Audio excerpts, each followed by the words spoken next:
ಚಂದ್ರಶೇಖರ್ ನಿವಾಸದಲ್ಲಿ ಸಿಐಡಿ ತಲಾಶ್ ಪ್ರಕರಣ ಸಂಬಂಧ ಇಬ್ಬರು ಅಧಿಕಾರಿಗಳು ಸಸ್ಪೆಂಡ್. ಇತ್ತ ಬೆಂಗಳೂರಿನ ಹೈಗ್ರೌಂಡ್ ಪೊಲೀಸ್ ಠಾಣೆಯಲ್ಲಿ ಮತ್ತೊಂದು ಎಫ್ಐಆರ್.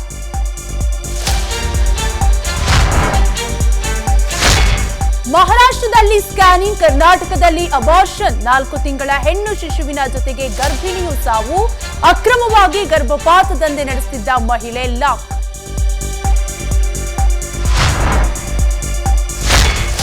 ಕರ್ನಾಟಕ ಗಡಿ ಕಾಸರಗೋಡಿನಲ್ಲಿ ಲವ್ ಜಿಹಾದ್ ಆರೋಪ. ನಾಪತ್ತೆಯಾಗಿದ್ದ ಯುವತಿ ಅನ್ಯ ಕೋಮಿನ ಯುವಕನ ಜೊತೆ ಪ್ರತ್ಯಕ್ಷ.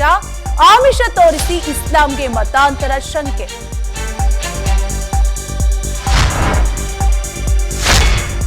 ಯಾದಗಿರಿ ಗ್ರಾಮದಲ್ಲಿ ಒಂದೇ ವಾರದೊಳಗೆ 4 ಸಾವು. ಜೀವಜಲಕ್ಕೆ ಡ್ರೈನೇಜ್ ನೀರು ಮಿಕ್ಸ್ ಆರೋಪ.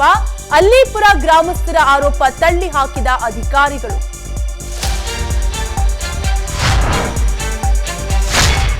ಬಳ್ಳಾರಿಯಲ್ಲಿ ಬರ ಪರಿಹಾರದ ಹಣ ಸಾಲದ ಖಾತೆಗೆ ಜಮೆ. ಬ್ಯಾಂಕ್ ಸಿಬ್ಬಂದಿ ನಡೆಗೆ ಅನ್ನದಾತರ ಆಕ್ರೋಶ.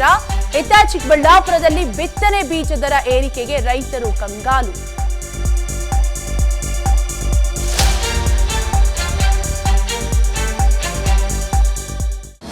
ಅನುಕ್ಷಣದ ಸುದ್ದಿಗಳಿಗಾಗಿ ವಿಸ್ತಾರ ನ್ಯೂಸ್ ಯೂಟ್ಯೂಬ್ ಚಾನೆಲ್ ಸಬ್ಸ್ಕ್ರೈಬ್ ಮಾಡಿ.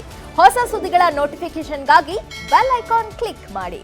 ಲೇಟೆಸ್ಟ್ ಅಪ್ಡೇಟ್ಸ್ಗಾಗಿ www.vistaranews.com ವೆಬ್ಸೈಟ್ಗೆ ವಿಸಿಟ್ ಮಾಡಿ. ಅಂಗೈಯಲ್ಲೇ ಜಗತ್ತಿನ ಸುದ್ದಿ ತಿಳಿಯಲು ವಿಸ್ತಾರ ನ್ಯೂಸ್ ಕನ್ನಡ ಆಪ್ ಡೌನ್ಲೋಡ್ ಮಾಡಿ.